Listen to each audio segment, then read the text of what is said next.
Welcome back to Misunderstood. This is Rachel Uchitel, your host. You might recognize Oz Pearlman from his appearance on America's Got Talent, but he's also a decorated endurance athlete who has won the Chicago Marathon and the New Jersey Marathon multiple times. This guy is so unique and interesting. He's not only a magician, but he is a mentalist. And I spent time with him and had the most interesting interview, and he totally floored me. I thought I was going to be one of those people that threw him off his game, that he couldn't get anything past me. And wait till you listen to the episode because it's really fascinating. I can't wait for you guys to hear Oz's story of where he came from, how he got to where he is now. So sit back and relax and listen to our next episode. Enjoy. So we were just talking about your name. You go by Oz, and people, I think, would say Oz all the time. Right. How'd you get that name? It's an Israeli name, so it means brave and strong in Hebrew. So in Israel, it's not as weird of a name or pronunciation. But here, first off, now I'm kind of like, a mentalist and a magician. So you're leaning into the Wizard of Oz thing. So I have so many things going against me. It makes sense for it to be Oz. Yeah. I was born, my mom can only have twins, some very strange condition. So I have twin sisters. I was a twin, but my twin died at birth. Wow. Which I found out later in life. She actually didn't tell me for a while. But what was interesting is because I was going to have a totally different name, but since I survived, they changed my name to be, it means like brave and strong. So that was the name. That's unbelievable. Yeah. Was it a twin boy or girl? Twin boy. Wow. And this is the weirdest thing because I am not a psychic. It's not like supernatural what I do. It's a skill that you can learn. But I always had this intuitive thing forever when I was a kid that I kept saying, I have a twin. And it freaked out my parents because I don't believe in ghosts or anything, but I really felt as if I too had a twin. And only when I was about 11 did my mom tell me, hey, you had a twin. Wow. And I was shocked. Had they named him? I don't remember. It's a great question. I don't think they did. In like Judaism, you don't really name the kids before they're born. It's a little superstitious, but I think they had other names for us. Right. And so I don't know what the names would have been, but it definitely wouldn't have been my name. Right. Okay. So maybe my life would have been a different trajectory. Yes. It was destined. It's a perfect name, obviously, for you. Worked out. So tell me the difference between a magician and a mentalist for people that are confused. We get paid more. No, I'm kidding. No, but truly, a mentalist is a specialist. So within magic, and I always tell people, what a magician is visually, right? You could think of somebody on stage who makes like something float or cuts a woman in half and card tricks, right? It's visual. I'm going to do something fast with my hands that's going to trick your eyes. Okay. I don't have props. So I could go do a show for 5 people or 5,000 people. I am the show. Right. What I do is I've learned how people behave. I know how they think. And it's a lot of things that have to do with misdirection, the same way a magician does. But instead of me telling you pick a card, I say think of a card. And now I can figure out what you'll think of before you even do, or I can guide you in a certain direction. Okay. It's a mixture of kind of light bits of hypnosis, influence, behavioral analytics, good old-fashioned, trickery, and it gives the illusion that I can read your mind. Okay. But you're saying illusion. It is an illusion. It's not like you can see into something. Like, can you read people's minds? I can. So a great question. Am I doing something that can't be explained within the laws of science? No. So, but does it sure as heck look that way? Yes. So a lot of things I'm doing, here's the simple solution. A lot of people think if I told you to pick a number 1 to 100, there's no way you could do that, right? How could you know that? Right. But what you're not realizing is what if I've already done this to 10,000 other people, and now I realize certain people go for this number, certain people go for this number. And what if the same way if you're in a casino, you could tip the odds in your favor? I can do little things that will guide you in the way I want. And instead of it being 1 in 100, it's 1 in 5 or 1 in 3 or 1 in 2. What if literally I could know exactly what you're going to do before you did it? And it's science. I've learned to do that. So it's done under the guise of entertainment, but it's not mind reading. It's a science. It's a skill you can learn. Right. Okay. That's interesting. So do you believe in what psychics do? I don't really see psychics in me overlapping, if that makes sense, because I'm not really pretending to be a psychic or doing it, but I can do what a lot of psychics do better than them. Wow. So, yeah, 100%. Like if I didn't have the ethical or moral compass where I would feel okay, again, I don't want to say scamming because I'm not saying psychics are scamming people. I can recreate what they do legitimately. Okay. So I know how the elements of cold reading, warm reading, you walk into a room, you can observe people. You can observe so much about them and instantly judge a book by its cover. Also, if someone goes to a psychic, they'll usually have one of 4 topics they're interested in, right?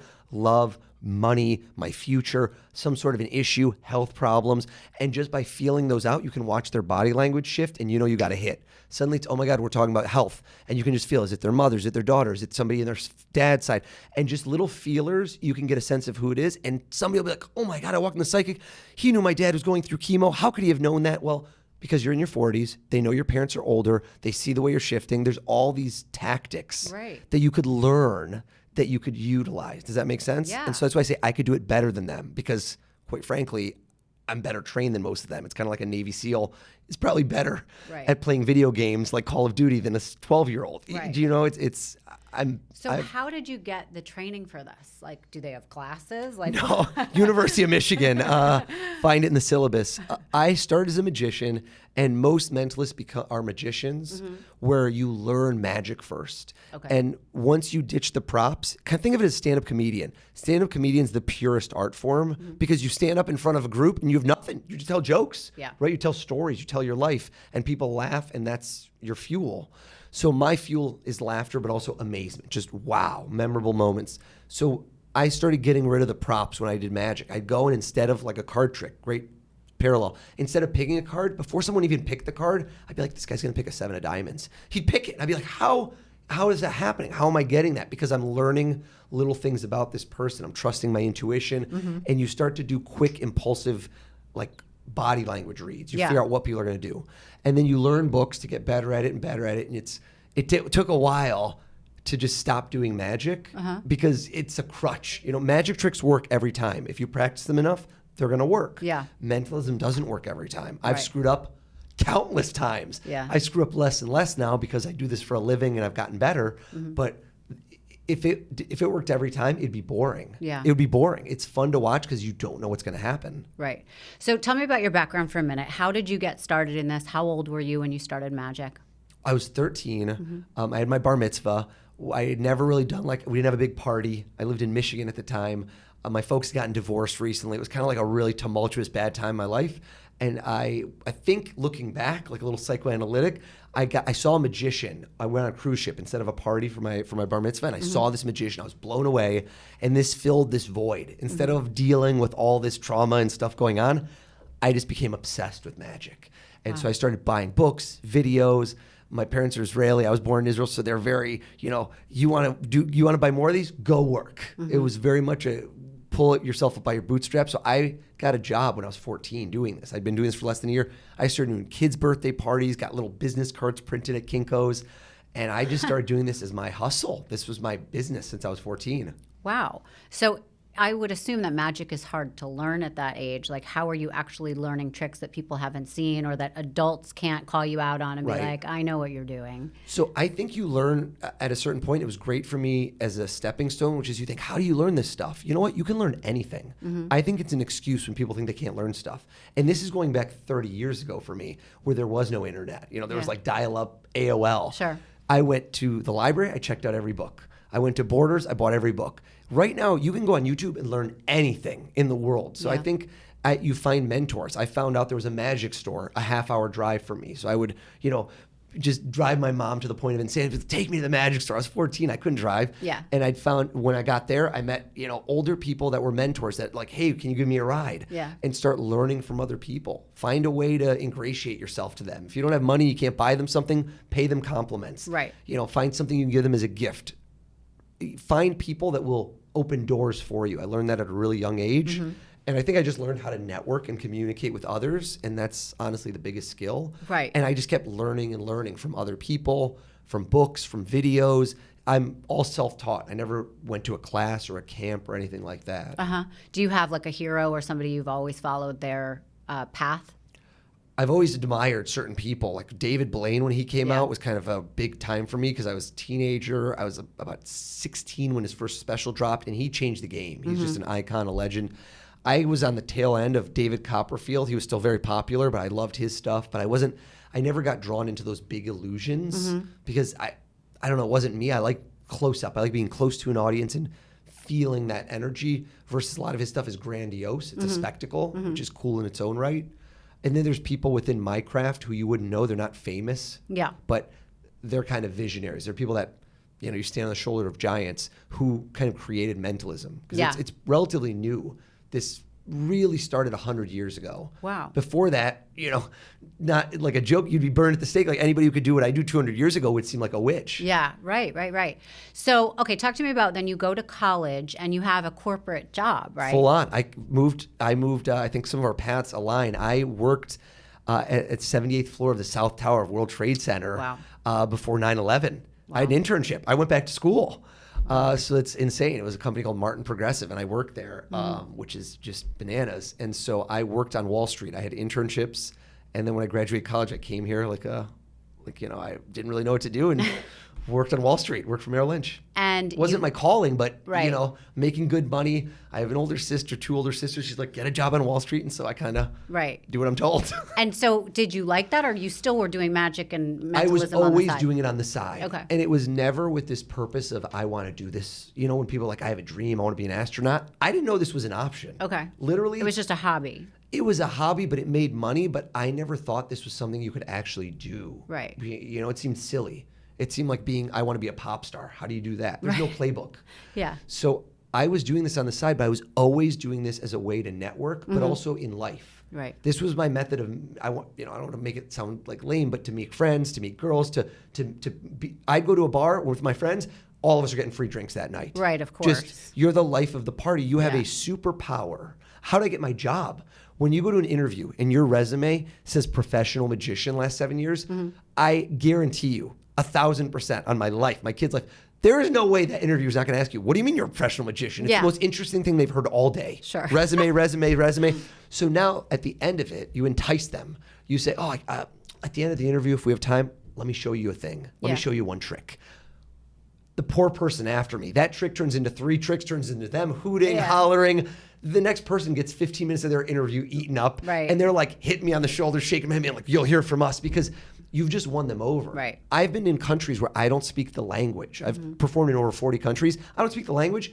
I can walk up to anyone, kids, adults, elderly, and I have this power to just make them smile, to warm them up, to instantly create a bond and rapport. Yeah. It is a superpower. Yeah. And so you're able to open doors that you could never open otherwise. That's amazing. So at what point were you able to quit your, day job, so to speak, and make this your full-time job? How did that happen? It happened in steps. Like if you look back, whenever you hear people, it always sounds easy in hindsight when you're like, oh, you left my side hustle and now I'm making all this money, and it always looks easy in hindsight, but I was there for 2.5 years and I wasn't doing it with a purpose, but I just kept getting so busy.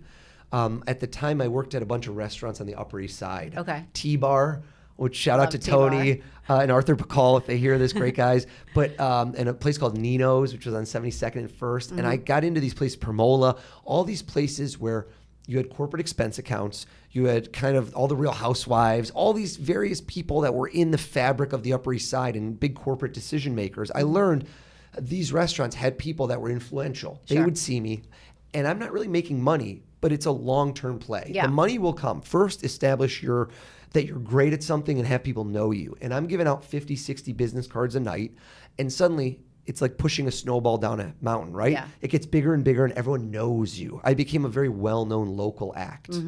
And it got to the point, I have kind of a story that says it all, is I was doing something at Merrill Lynch internally. All the event planners knew me within the company because they heard about me. I'd do happy hours. And so they hired me to do something for the CFO at this meeting with like 20 bigwigs. And I did more magic then. And I did a trick where I would turn $1 bills to hundreds. Oh. Works great on Wall Street, right? Who Yeah. doesn't? And I did this in front of them. And a guy named James Gorman, he's the CEO of Morgan Stanley, is there. He's Australian. And I take ones from everybody. I go, watch this. Snap my fingers, 500s. They're all laughing. They're like, we got to get this guy working here. Oh, my God. And I go, sir, I do work here. And he thinks I'm telling a joke. Right. And he, what do you mean? And I'm like, no, seriously, I work in your GTS division. He looks at me, and I can see it vividly to this moment. He looks at me and goes, what the hell are you doing working here, mate? And he's an Australian guy. And it's almost like a switch flips. And this guy is my boss's boss's boss. He doesn't know who I am. Yeah. He can't believe. And it's like, what am I doing working here? Like, it was a real existential thing. And I just kind of thought, like, this is it, go for it. What's the worst that happens? I'll find another job. Right. And so that set wheels in motion. About a month later, I quit. But I had no kids. I wasn't married. There's so many things that can hold you down. It was perfect timing. Yeah, so nothing was and I holding had money you back. saved up. Everything can hold you back. Everyone can have an excuse. But it's easy to say go for it when you have like you can But put no one food was on the table. counting on you besides Exactly. yourself. Yeah. So I think get your ducks in order if you're going to do something like that. Plan, make your luck. Don't just wait for luck to happen. You got to like get yourself in a position for that type of luck to occur and then go for it. Right. So after that, did you really hone in on being a mentalist, or you still were doing a lot of magic? I was still doing magic. Okay. And it's funny because like it takes 10 years to be the overnight success. And I was doing this on the side. And I was building up, getting really known in and around New York. I made a kind of a branding decision. I was doing a lot of mentalism, but in 2015, I did America's Got Talent. Yep. And that was kind of like the blow up moment for me. That show, I got 3rd place. The year before, a magician had won the show. Oh. So I knew that and also he kind of like, we all, I don't want to say look alike, but he's like a white guy. He's in his 20s, I'm in my 30s. We're same height. You know, it's like we look on TV on mute. A lot of people be like, I saw you. I'm like, you didn't see me, you saw him. So I need to differentiate. Yeah. You really know your lane, that you got to make yourself set apart and you've got to stand out. You got to do something better than anyone else or different, unique than anyone else. That's got to be a unique selling proposition. So I said, I'm going to be the mentalist. And that's when I decided to be Oz the Mentalist. Kind of like go with it. That's my social media. That's everything. And I decided at that point, cut the magic. Right. Okay. So tell me about getting on America's Got Talent. You tried a couple times, right? Yeah. Yeah. How did that work out? And the first time I tried, they call it like a producer call-in. It's kind of like the red velvet rope at a club. We open it up, walk right in. Yeah. So for that one, producers call you in. I didn't wait in line for like 10 hours with other people, like in a pier. They did it at a pier in Central Park on the west side. There are thousands. It's like being on a football field with thousands of people waiting. Yeah. And they give you a number. Like you're like it's a mugshot in the best of ways. Yeah. Some of those people I met that day, to this day, I keep in touch with. Oh, that's great. It's amazing. A guy, if he hears, it's amazing. Josh Orlean. He was on the season before me. He was a comedian. Look him up. Funny kid. I met him and his dad there. To this day, great I'm sure friends. there's so many talented people There's there. so many. Yeah. Also, there's people that are absolutely not talented, but they are so sure of themselves. It's amazing. So here's the moral. Confidence can be the best. I got the producer call. I went and did it. Bombed. Now, it wasn't really my fault. I don't want to throw anyone on the bus, but if you're a mind reader, they bring me in a room. Like, imagine a room like this, and there's no one there, and there's a camera person. And I go, well, I read minds. I need someone's mind to read. So they didn't know that. They thought I was just going to do my thing like a singer. And so they bring someone in, a PA with like a headset who's super distracted. They're in the middle of my act. They're not paying attention. How am I going to get a good reaction from them? So it bombed. 2 years later, I came back. Howard Stern was the judge. I loved Howard. All my friends love Howard. And you know what? Those 2 years proved pivotal because I probably did 500 plus shows those 2 years. I was seasoned. I was much more like, it was the right time, right place. Right. Cattle call. I went in there with thousands of people, waited all day, killed it.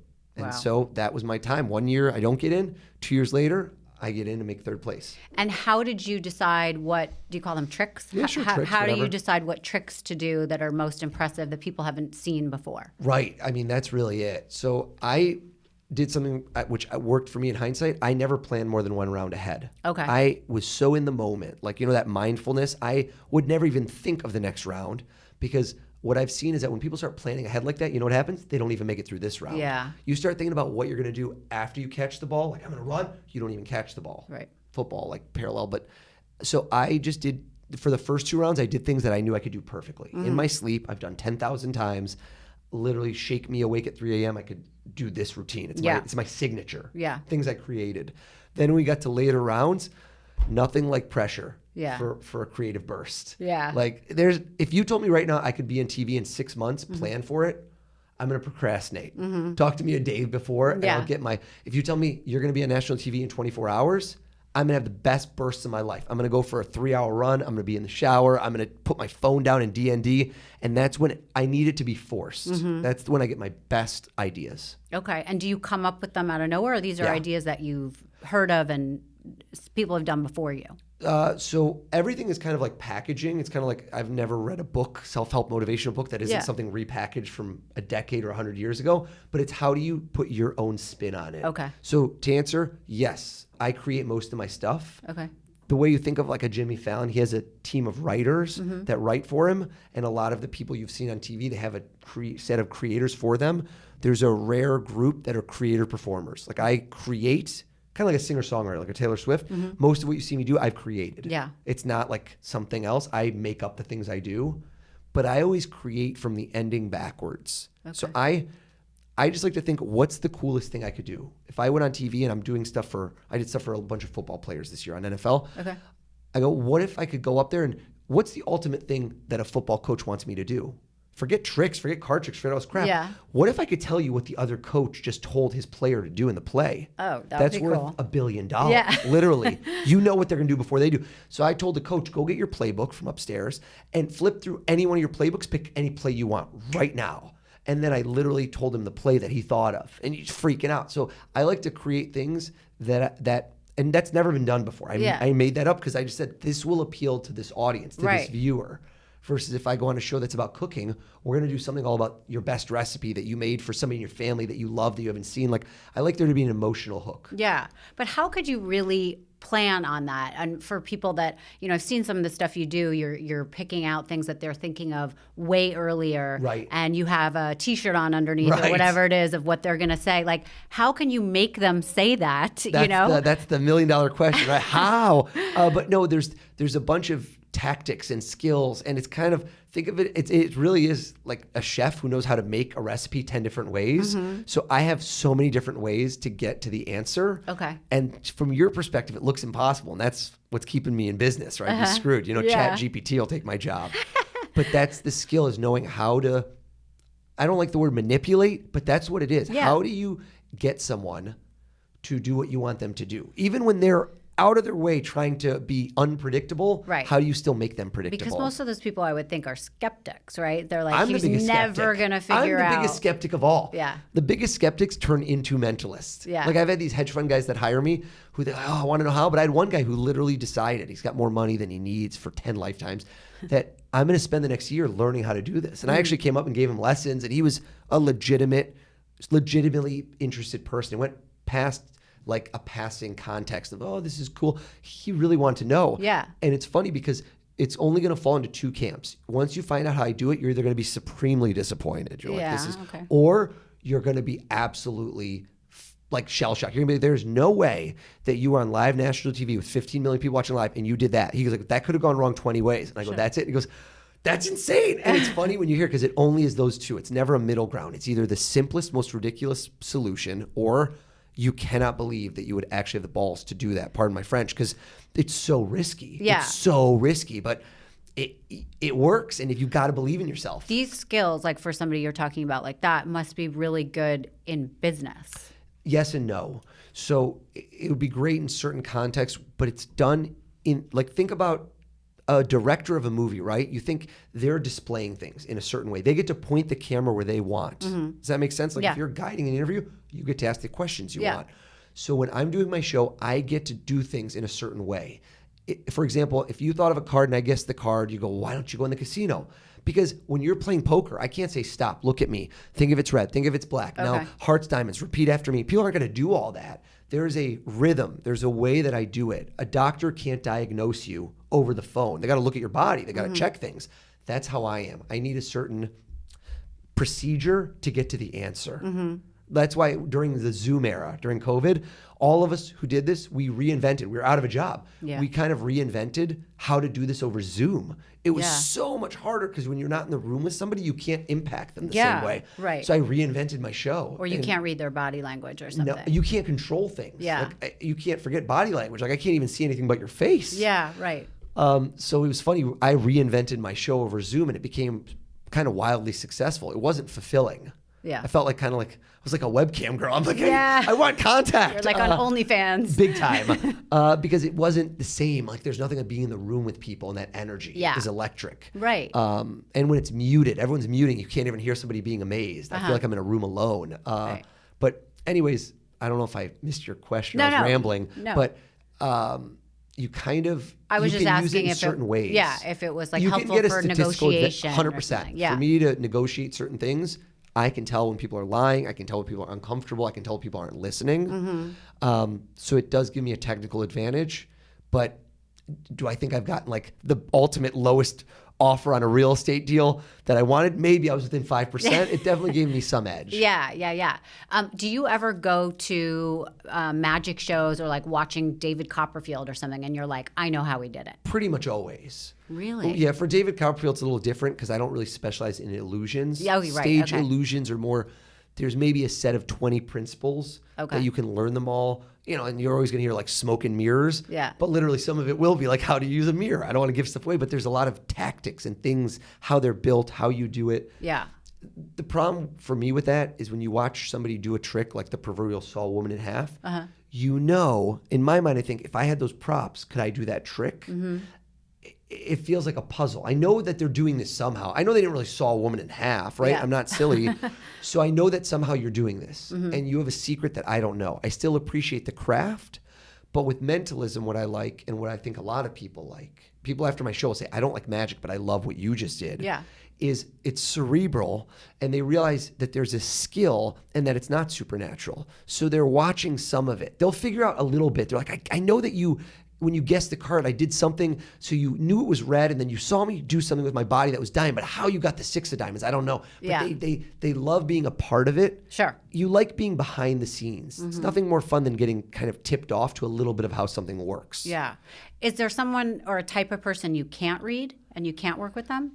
I mean, when people are really drunk, it can be difficult. Oh. Sometimes they're even more fun, but certain things are challenging where if you can't maintain people's focus and attention, it can be difficult. Some people are very introverted and they don't want anything to do with you. And it's your job to build rapport and open them up. Yeah.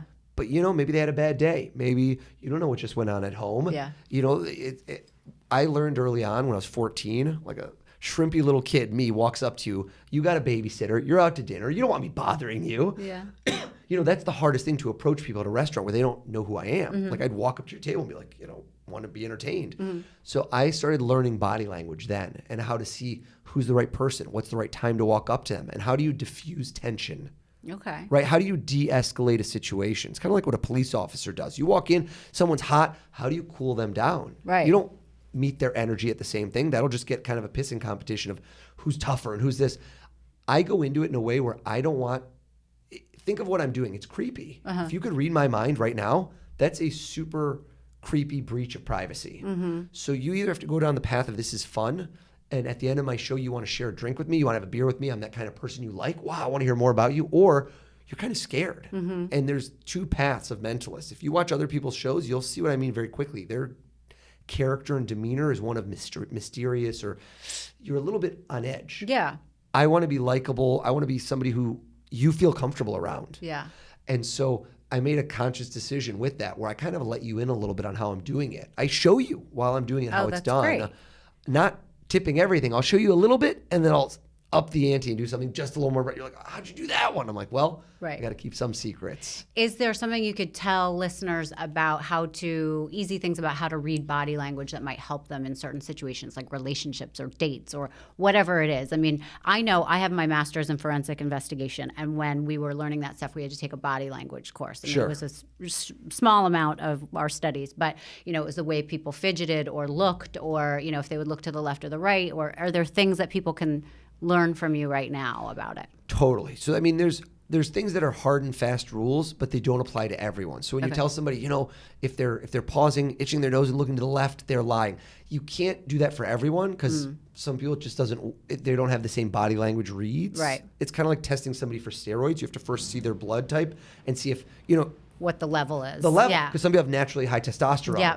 So the same thing applies where there's not one rule fits for everyone. Otherwise, I would tell it to you. Yeah. I have to watch somebody for a little while, and then I get their benchmark, and then I get a sense. Because some people do opposites. Okay. It's really funny. I'll get the first thing wrong. Like I have something where I'll tell somebody, get out your phone, look through and pick anybody in your phone. I'm really known for this. I'll say, look, pick anybody out of your phone. Our mutual friend, Adam Weitzman, he challenged me. I'm like, get your phone out, pick anybody. You know everybody, Adam. Pick anybody out of your phone right now. And so I will be able to always tell if it's a male or female based on reaction, but sometimes I'll get that wrong the first time. But I'll be how? I could show it to you. Even if people are trying to make sure they don't react. They're even better. The more they try, it actually goes against what you think, because the more tense you are, the more you are showing it off. It's like if they're actually super loose and don't care, it's the same way somebody can pass a polygraph.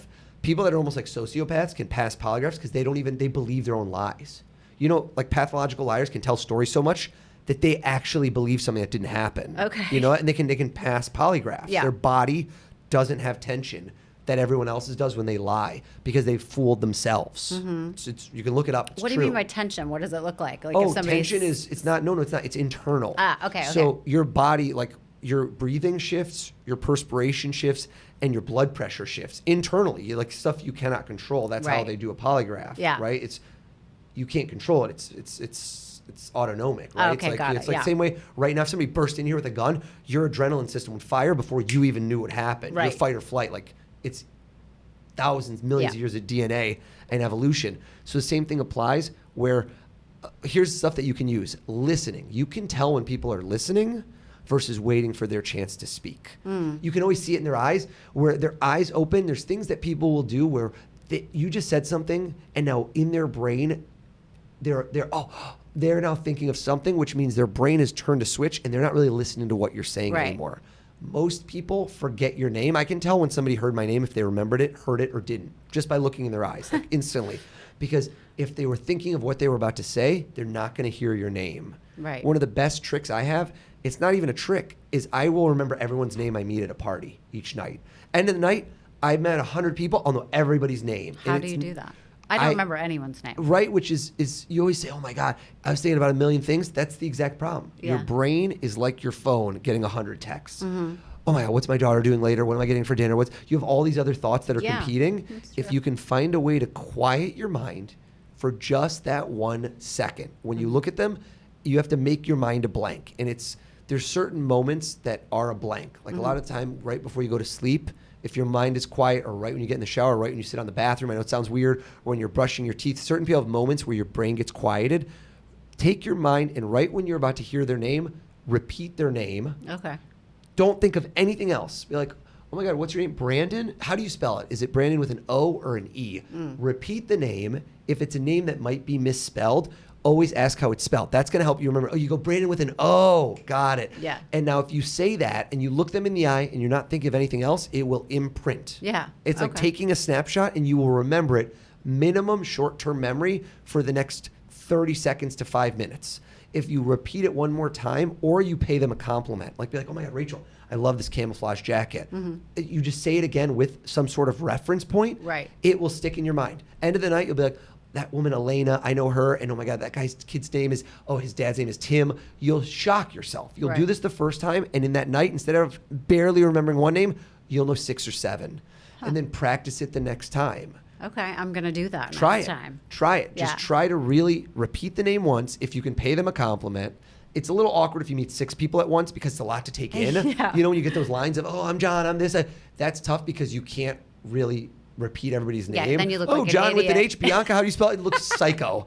But if you can just slow your roll there and go, John, great to meet you. Hey, Bianca, you guys, John and Bianca, how do you guys know each other? Like just anything to slow down the flow. And associate it with something. Associate. Yeah. It's not a mnemonic because that's a different thing where you try to make somebody outlandish.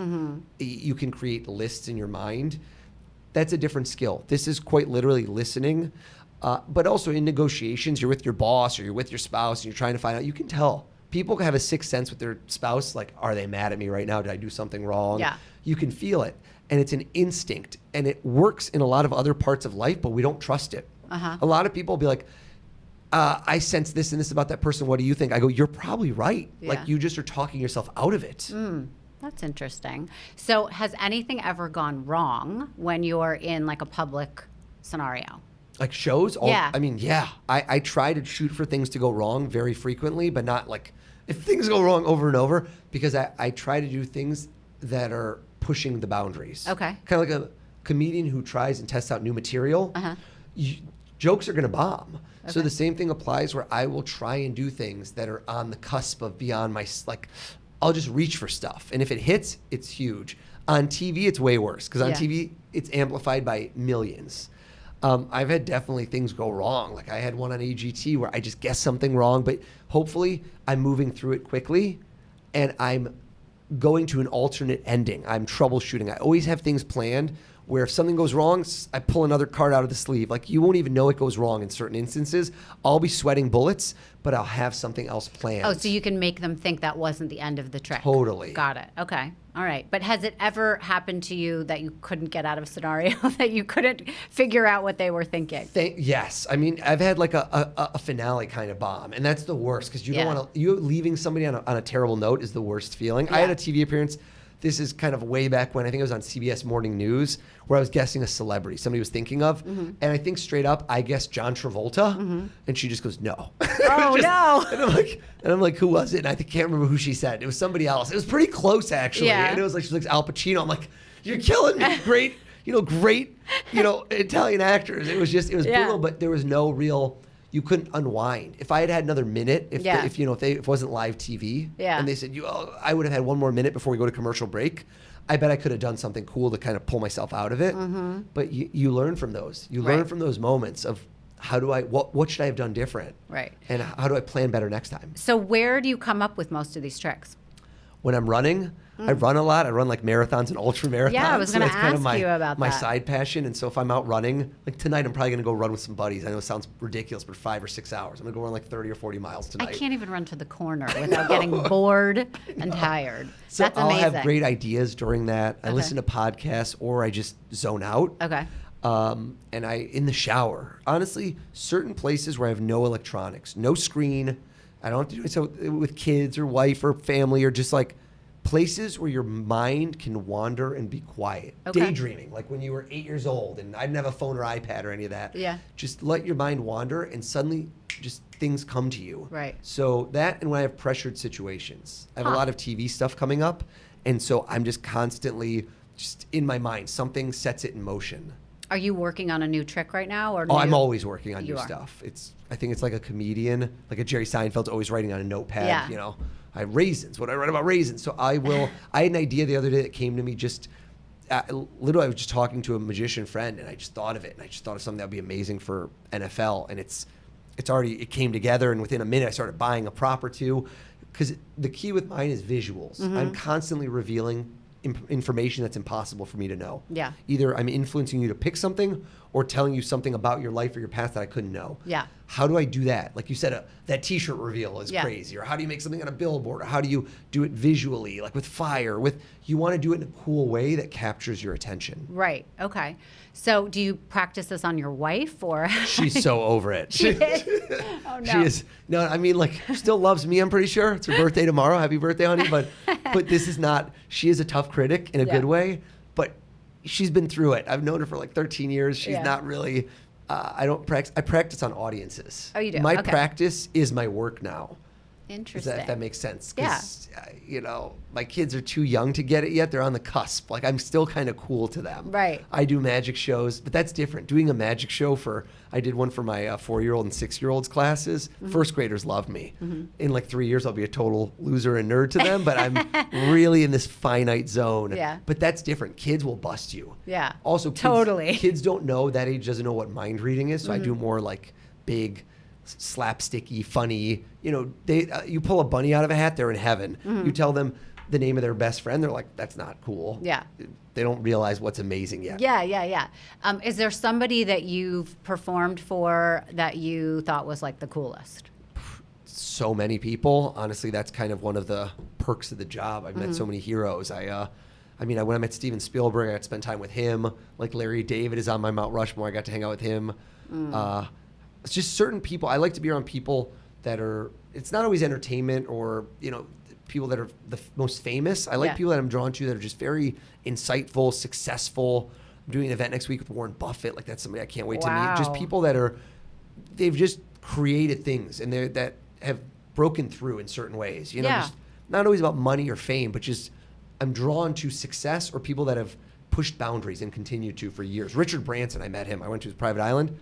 Unbelievable person, just somebody who never is constrained, always innovating, always like went to space. It was so cool. And that must be such a cool thing that you are impressing people like that are so impressive, that everyone else wants to know and impress. And here you are, they're mesmerized with you and they think you're the ultimate. So it's a lucky thing I've stumbled into, and just, it's a unique craft. And quite frankly, it's a weird thing because I get to see them in a way that most people don't. Because I'm not selling anything to them, right? Yeah. It's not like somebody I work for them, and I'm also not. They get to be like kids again. It's one of those weird things where I get to do something where people are okay opening up in a certain way, kind of being vulnerable. Yeah. Because you're at that level. How often are you getting to go, oh my God, and just kind of allowing yourself to just be wowed and impressed and let yourself go? And there's not a lot of instances where you can do that. A lot of these people are very serious, and it's just like a great moment to kind of see people be kids again. Yeah, and not a lot. It's so true because not a lot of things are surprises anymore. Think about that. So how fun. often do you see something that you can't explain? Yeah, and that's a really fun thing because I think everything's planned. You can find everything on the internet. You kind of know what to expect when you get into a situation with anyone these days. So it's really fun to, as an adult, almost feel like a kid again, where you're like, there's no way this is going to happen. And then you're just like overwhelmed with what you see. I think that's a very cool thing about We're magic jaded. or what you do. You and me are New Yorkers. We've seen it all, done it all. Yeah. So when something know-it-alls. moves the needle, and that's Yeah. my favorite audience. I truly like the people that will walk up to me and they're just like, no chance, buddy. This isn't going to impress me. I'm like, all right, let's do it. Let's dance. Like I will tell people in my show, I go, I'm the biggest skeptic here. That's why I became a mentalist. I thought none of this crap is possible. So I push myself and say, what can I do? Is this really, there's no way anyone could read minds. And so I go, I don't read minds. I read people. Right. So do you have a favorite trick? Like, I'm a skeptic, sort of. I don't really believe in stuff like this. I feel like you can't read me. I'm going to make sure you can. Right? Is there something you could do on me that we can see if you do it? Let's do this. Let's go skeptical. And I want it to be right now in this moment. So I want people to know that, like, if I told you right now in this exact moment to think of somebody that you're going to talk to. It could be family, it could be friend, but I want you to think of somebody that you'll probably call in the next 2 or 3 weeks. Okay. Could you think of someone? Yeah. Now, that seems impossible, right? That I could know who you just thought of. Do you agree? I totally agree. Did you think about it even before this 1 second? No. So you didn't even know what you were going to think of. So it's like, how could I know? Yeah. But now, if we put on our hat and start to be really cynical, like think of a private investigator. I knew you were going to interview me. So what if, and everything's on Instagram now. We all post like a million things, stories every day. You probably have an inner circle of tops 20 people. Most of us do. Favorites in your phone of people you're going to talk to. And I'm like, could this be your daughter? Could this be? So you don't realize it, but I just limited you a lot more than you think of somebody that's in your inner circle that you might talk to soon. So how about this? Let's make this more impossible. Okay.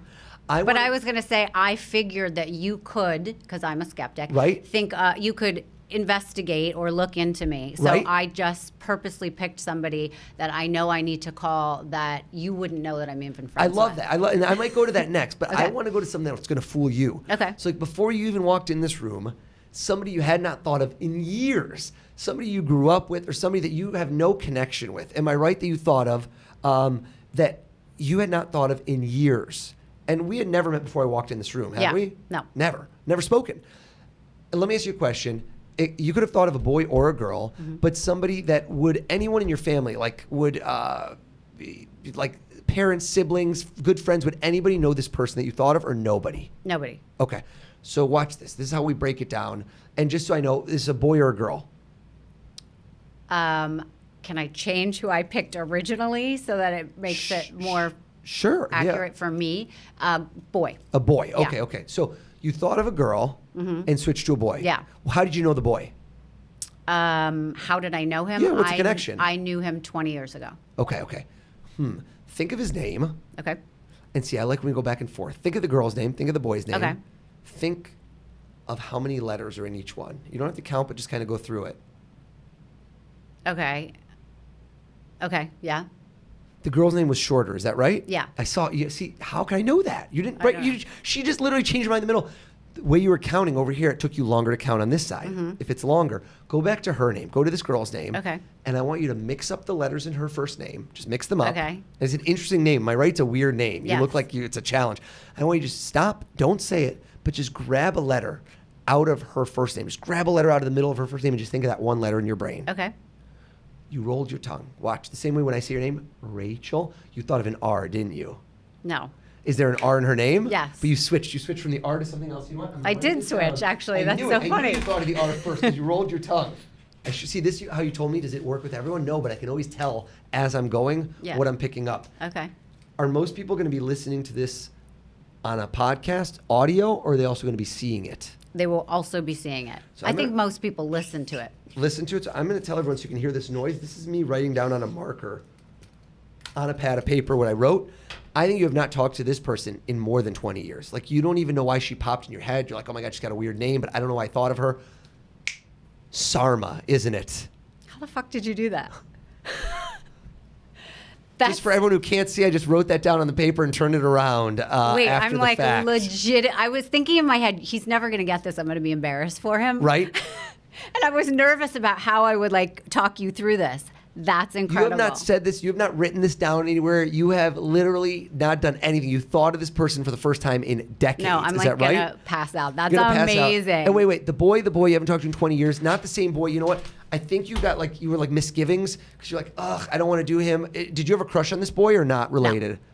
Somebody you had a crush on and you thought of him, but you're like, it's too easy of a name. Yes.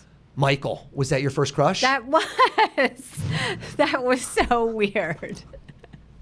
There's no way. But I'm not doing anything for you to know that. I mean, that's what everyone says. See, but you're a psychic then. You're not. I've had so many people at the end of the show come up to me. There's nothing in my body language. I know you're psychic and you're pretending you're not. There's nothing in my body language that would get you to that. I love when people that are skeptical, like Sarma, super common name, totally would have gotten Sarma. I know so many Sarmas. I don't think anyone knows a Sarma. Except for Sarma, who's going to hear this. Yes. And be like, I've been misunderstood this whole time. There we go. Plug. That's amazing. Thank you. Oh my God. Okay, so I don't even know what to say after that. That's why we do the trick at the end. I never open a podcast or an interview with a trick because then be like, I don't know what to say. I forgot all my questions. All gone. Okay, wait, can you do another one? I got to leave you wanting more. That's my big ending. Oh my God, that's amazing. Thank you. All right, so I think that everybody should hire you. I think that's Please like, do. I'm floored by that. I'm going to end up thinking about this forever of how you got that. I hope so. That's literally my job. It's not to fool you. It's not to entertain. Those are side effects if I do my job right. It's to give you memorable moments. I like it where people, if somebody walks out of my show, apathy is the death of me and they just forget about me and they never mention it to anyone. Yeah. I just that's the worst. If you figure out every one of my tricks, I don't mind. Right. I want you to leave and be like, you are not going to believe. Hopefully you remember my name because it's a weird one, but you go, this guy Oz, oh my God, he guessed my friend from 30 years ago. I just want a moment that you will take and it will stay in your brain somewhere nestled in there forever, or at least for a few months or years. That's what I do. Oh my God, you guys, you have to go look at this guy's Instagram. You have to look at what he does. It's amazing. You have to hire him. Okay, I have a quick lightning round for you. Sure. Is that okay? Best moment in your life? Best moment of my life when I married my wife. The best advice you've ever gotten? The best advice I have ever gotten. There's a lot of good ones. I'm trying to think, what is the best one?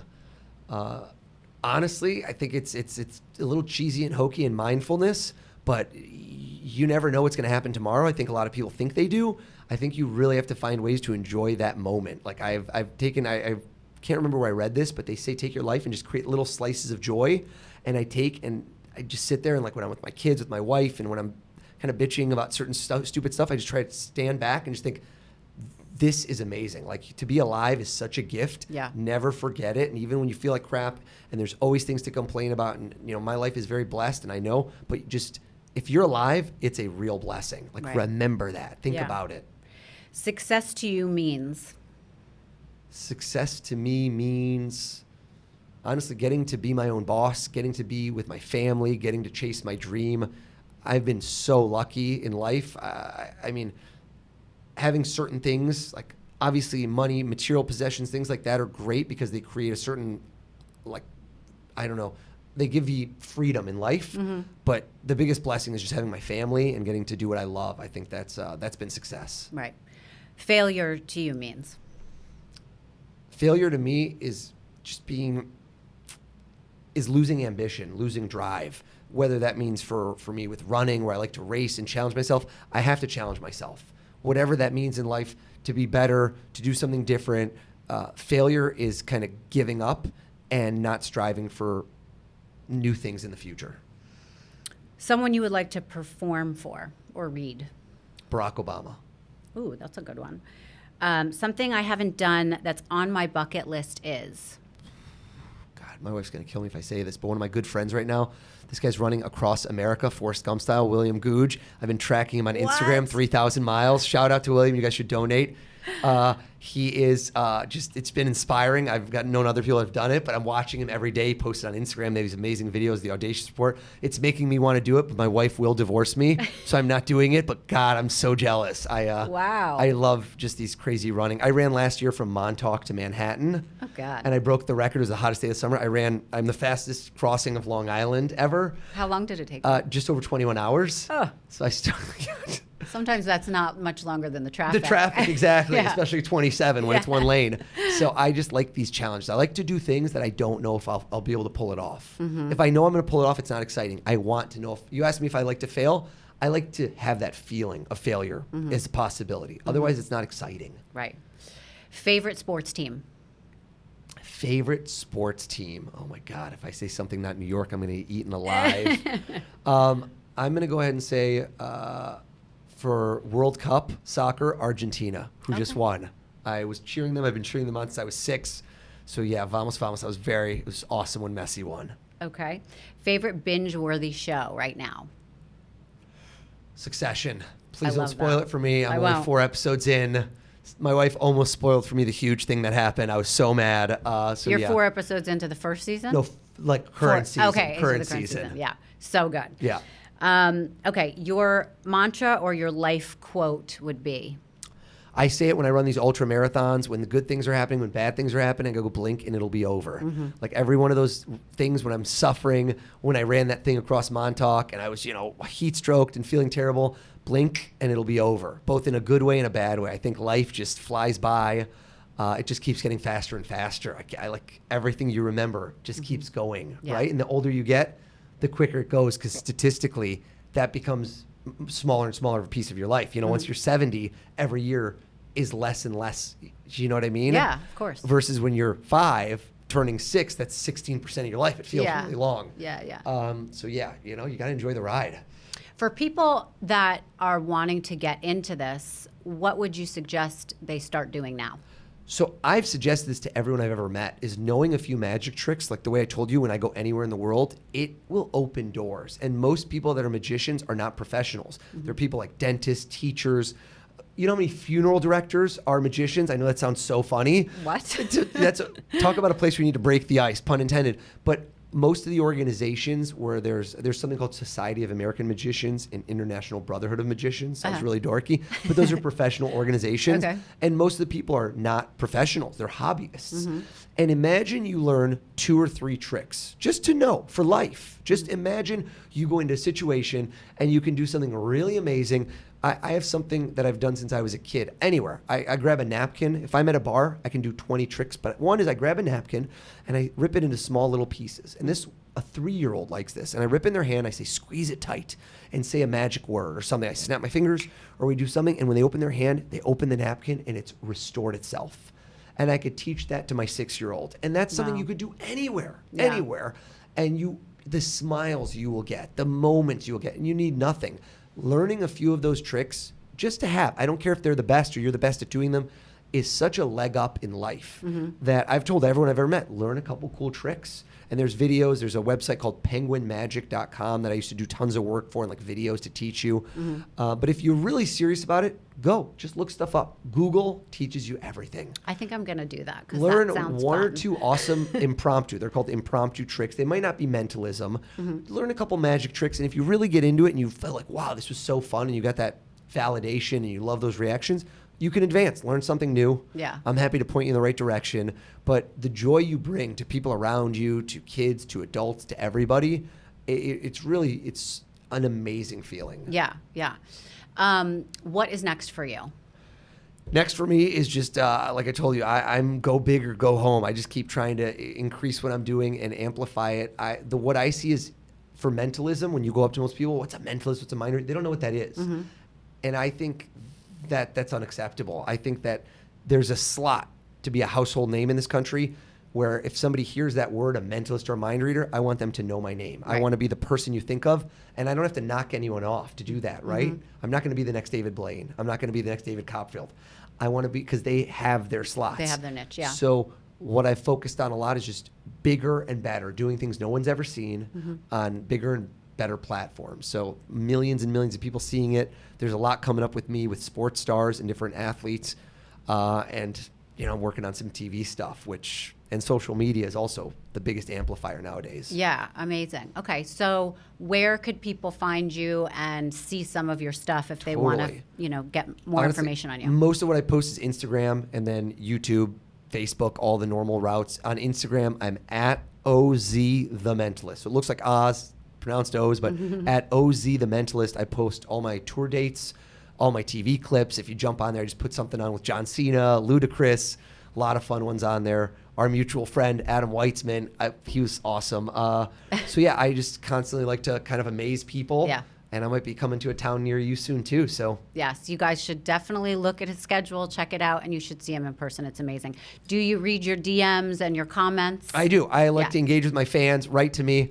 If you ask me what the lottery numbers are, I don't know. I wish I knew. I could tell you how many times people ask me, what are the lottery numbers? I'm like, if I knew, I would have won and given half to charity by now. I don't know the future. I'm not a psychic. Okay. I read people. So you can't predict if somebody's having a boy or a girl? I'm pretty good at that. So you are? Yeah, of course. So if people know what they're having, does that make sense? Yeah. So, for example, one of the funny jokes with my wife is when we didn't want to know for our second kid, she wouldn't let me in the room with the ultrasound tech. Oh, wow. Because, the ultrasound tech can know at 10, 12 weeks. Yeah. So even if they say, do you want to know, that doesn't matter. I already know from looking at them. Really? From their body language? Oh, yeah. A 50-50 I hope I can get. Yeah. Otherwise, occupational hazard. Yeah. But so I've guessed, and so funny thing, I've done this. I have a lot of couples that have in their scrapbook, first year of life, like the kids' footprints and stuff. They will have a business card or something I gave them that I said to them, I go, you guys know what name you're going to use, right? And they're like, we haven't told anyone. First-time parents especially, they're very superstitious. And I said, put this in your scrapbook, open it the day your kid is born. I will have given them, and I will have predicted the name they used. And one of them, they saw me, their kid's 10 years old now. It's so funny. And they go, the craziest thing is that what you gave us, we were sure we were going to use this other name. I think their daughter's name ended up being Harper, but they thought it was going to be. And they opened it up, and it was crazy because they go, we were sure we were going to name her something else, and at the last moment we changed to this name. How the F did you know that? And they have my card, and it's like she's now like a person. She's 10. It's so funny, and it's just so funny. I did so many. I've done thousands of bar and bat mitzvahs. That was like my hustle when I was like from 2005 to 15. Yeah. And so many of these kids are now 20-something-year-olds. Yeah. Some of them are getting married. When you feel old, you're like, I did your bar mitzvah 20 years ago. Yeah. And so anyway, the funny thing is that's what I want. That's what I've learned is I'm not there to fool you. Entertaining. I want to create memorable moments. Right. And that's when I can do that and you take something and you keep it with you and like they have that card that I did for them. That's the biggest joy, the biggest gift that I have is that I get to give that to people. Yeah. I've lucked out in life. I love that. But I love that also you're honest about you can't pick lottery numbers. You probably can't decide who's going to be president next year. I could tell you who I want, but yeah, let's not go there. Yeah, exactly. But I DMs, comments, I'm on there all the time. Honestly, my fans are everything. They're the people that got me to where I am now. So I truly appreciate it. Amazing. You need people's minds to read them. I'm a job that I can't do by myself. I need an audience to do it. Right. Okay. So you guys make sure you go see him in person because he's absolutely amazing. Thank you so much for joining me. Appreciate it. Thanks so much.